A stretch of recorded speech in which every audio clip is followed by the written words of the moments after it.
To Indonesia! Exactly. Are you inviting me? Yes, absolutely. I'm going to come and stay with her parents. Hi, Harper's Bazaar. I'm Cinta currently in Cannes with L'Oréal Paris, Indonesia.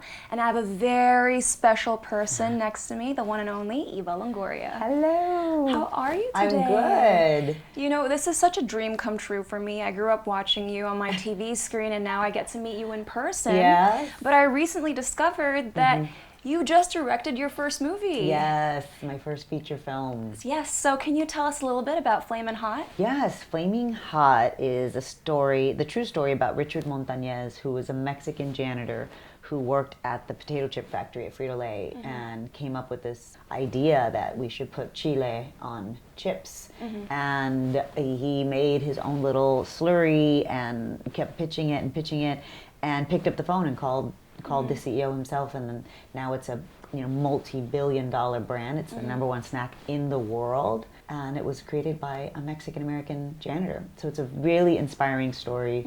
Really, I mean, like I immediately gravitated toward it because I'm Mexican-American, and so I was like, oh my God, he sounds like my dad. He looks like me. I mean, it was a pretty compelling story that I was like, I must tell this story. I really felt that way.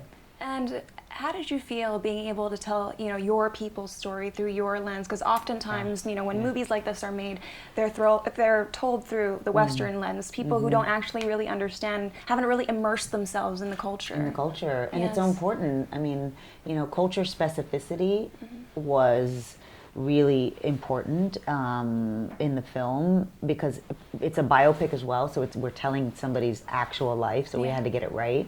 But authenticity was my North Star. And I knew this community. I grew up with this community. Like I said, everybody in the movie sounds like my family. Everything we eat in the movie, I ate when I grew up, So it's definitely, it was definitely important. And also, it's important that we have stories for us, by us, right? Yes, like not just absolutely. for us, like, oh, here's a movie for you guys. And you're like, okay, but it's not really accurate. So for me, I was very proud that we got to do it by us. And, we had almost an entire Latino crew. Wow, that's amazing. Yeah.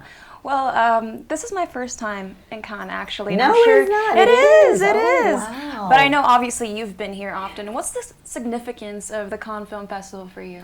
Oh my gosh, it is really the gathering place for the global creative community, not just filmmakers, writers, directors, fashionistas, designers, journalists. Like, it's just a convening of all these amazing minds from all over the world. I get to, visit with my friends from India, from China, and this is that place. This is the platform where we get to have all these amazing conversations about the arts, and to me that's super inspiring. And for you personally, what have been the major challenges you faced throughout your career in the film industry? Yeah, I mean, the industry is difficult in general, no matter what. But then when you're a woman, it's harder, and then when you're a person of color, it's harder. So I think it's that, trying to prove that our stories are worth being told, and that we are worthy storytellers. Like, we can tell those stories as well. We're capable. So those are probably the biggest challenges that hopefully is changing. Yeah. But speaking of women, the Lights on Women Awards is happening tonight. Yes. And we're going to be celebrating women of all different heritage backgrounds. Every walk of life. Yeah. Yes. And so how has this event in particular impacted you, or women at large? I'm so proud that L'Oréal's chosen to take on a project like Lights on Women, because they're such a global brand for women. They're, the entire brand of L'Oréal stands for self-worth, finding your worth in your job, in your relationship, in your family, in society. And so to put a spotlight on these women who have done these amazing things is important. It's important that we recognize their work, we celebrate it, we honor it, we applaud it.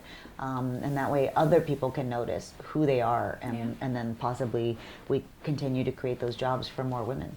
So you spoke of L'Oréal, and I think something that we do have in common is that we've both worked with L'Oréal for quite some time. Yes. How do you view beauty, and how is it important in your life, in your professional life, in your personal life? It's so cliche, but I always feel like beauty comes from confidence and comes from something within. Confidence, education. I grew up with a bunch of women, and so I have 3 sisters, I have 9 aunts, and so I really was always surrounded by independent, strong, educated women that put a value on that. So it wasn't like, you're so pretty. They would always tell me, you're so smart. You're so smart. And that was like, oh, that's the metric of success, right?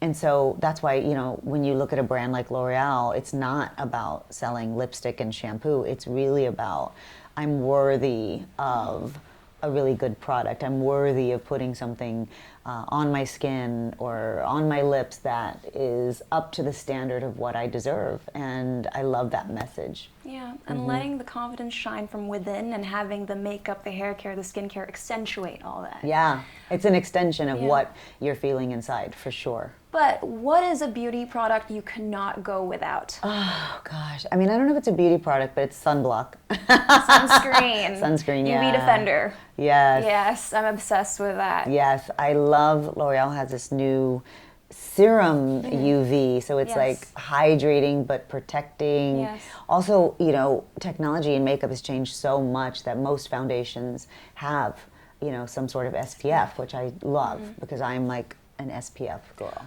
Well, when you visit us in Indonesia, you're definitely going to need sunscreen. I am, yeah. It's very hot, yeah, and you need to protect yourself. Okay. Speaking of Indonesia, have you ever watched any Indonesian movies or documentaries?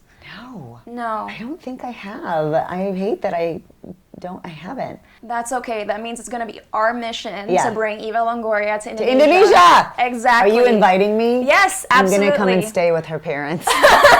So I'm officially inviting Eva to come to Indonesia, and we'll make sure you have the best time. Okay, thank you. I can't wait. I really am dying to go. I am a world traveler, and the fact that I haven't been to Indonesia makes me really sad. But that's okay. Well, we're so grateful for your time. Thank you for letting us speak with you. No, thank you. And perhaps see you on the red carpet, but definitely in Indonesia. Okay. All right. Bye, guys.